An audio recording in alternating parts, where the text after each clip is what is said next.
Yung kanina pinag-usapan namin ni ano, ni Cha, yung, paalala dun sa ating mga kapatid na babiyahe kasi nga yung mga magdadala pa ng gamit at nabanggit niyo rin dun nung na-interview ko rin itong si Eunice nung isang araw, yung mga nagdadala pa ng mga gamit pang picnic. Siyempre hindi maiwasan minsan may kutsilyo, yung mga ano pong paalala niyo, Eunice?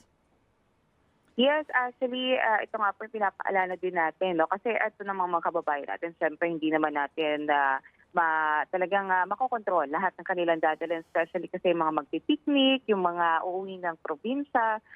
Paalala na lang po, 'no, kasi siyempre sayang kung maiiwan nila sa pantalan yung mga gamit nila.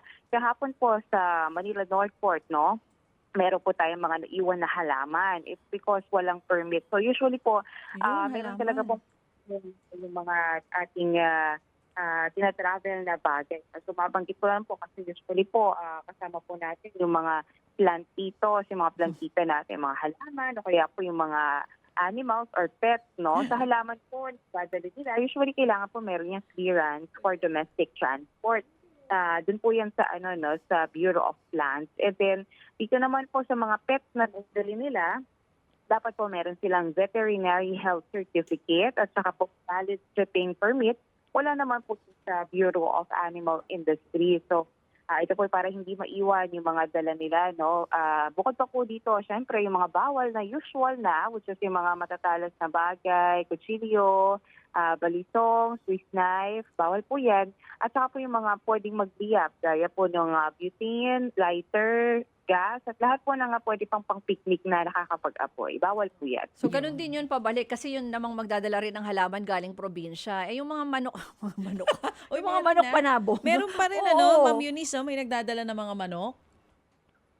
Yes, actually, meron po tayong mga namo-monitor, no? Like for example, special case dito sa Northport, meron po tayong mga na-monitor na nagdala ng, kunyari, pusa.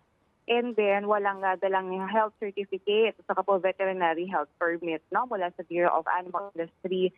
Usually, yung mga pasahero na gano'n, hindi nila iniiwan yung pet nila. But merong one case dito sa Northport na iniwan na lang yung kanyang pet. So, nakakaawa po. Oo. No? Ngayon po, Kawawa meron naman.